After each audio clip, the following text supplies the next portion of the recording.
Hello and welcome to Simon's Rants. I'm Simon and I just saw Green Book and man, I had fun. That was really good.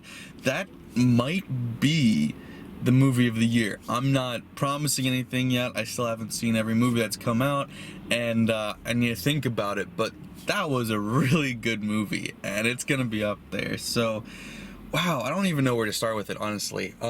This might be Viggo Mortensen's best performance of his career. It's the best I've seen. Haven't seen him in too much, obviously. He was good in the Lord of the Rings trilogy, and I've seen him in Hidalgo and maybe a couple other movies, but he was awesome in this. And I don't know the actor who played Don Shirley, but he was also very good. I thought also the whole family was really well acted. I don't know how many of them actually were Italian or not, but I thought everybody pulled off their accents really well. And man, I just had a good time watching this movie. It's a very feel-good movie. It really is. I mean, obviously, as you can tell from the trailers, if you know anything about this movie, it has a lot to do with racism in the 50s and the 60s, and there can be some scenes that are hard to watch. It does also touch very briefly on homosexuality and the stigma against that as well.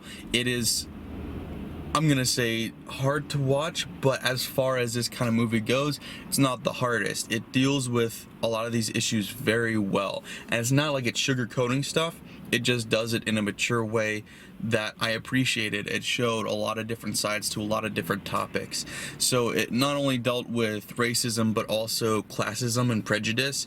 You saw several times where Don Shirley was getting discriminated against by African Americans because he was well off, and they thought that he was too good for them or whatever, and they felt kind of betrayed by him, it almost felt like.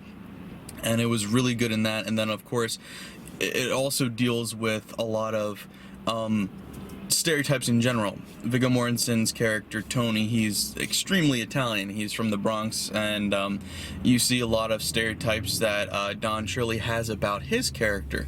So it's not just Tony learning more about Don, it goes both ways, and it really goes into dealing with like a lot of character development that it just did it really well. It's not the deepest of subjects. It's been talked about in a lot of movies.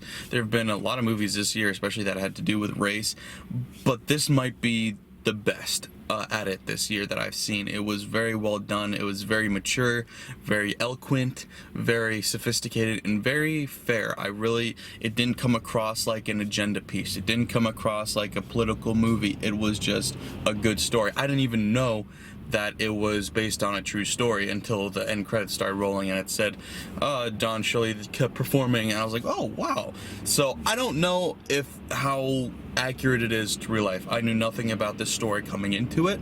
I thought it was fictional, so I can't really say whether or not it is accurate to real life events. All I know is coming in it as a movie, phenomenal, great movie. Like I said, possibly the movie of the year. And it was directed by Peter Farrelly. This might be his best work as a director. Before this, I mean, obviously he directed Dumb and Dumber. That might be his best movie still after this, even after this. But I mean, I don't know how much directing really played into Dumb and Dumber being a good movie. It was a lot of great comedy from Jim Carrey and Jeff Daniels. This was directed like a seasoned veteran did it. And as far as I know, this is Peter Farrelly's first drama. When I first saw that he was the director of it, I had to make sure and double check it was the same Peter Farrelly. I was like, this isn't just some guy that happens to have the same name, right? And it's not. It is actually Peter Farrelly.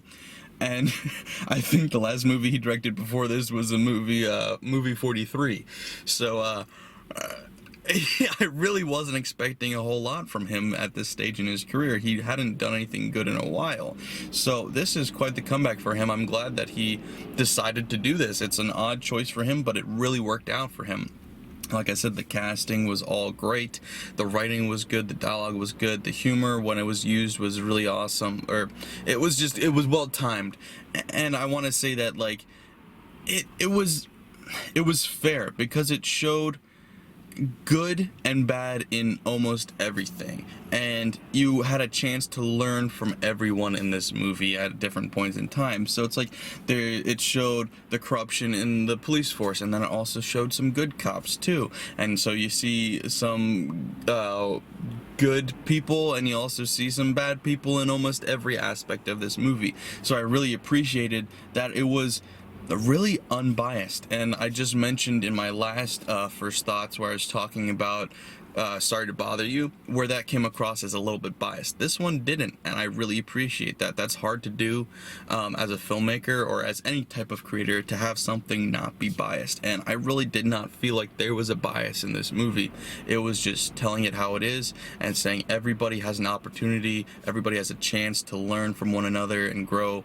There's never a point in your life where you're done growing. There's never a point in your life when you're done learning, and there's never a point where you're above learning from somebody else. There's always going to be some opportunity to learn from this other person. It never stops, and nobody's beneath you. Nobody can not teach you.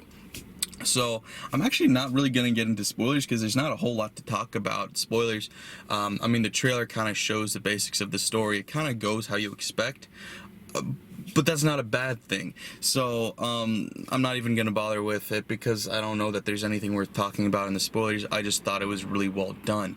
There was no extra. Every scene in the movie was in the movie for a reason. It told the story concisely, it told it well, and it told it in a completely amusing way. Whether it was trying to make you laugh, make you cry, whatever its goal was in the moment, it accomplished.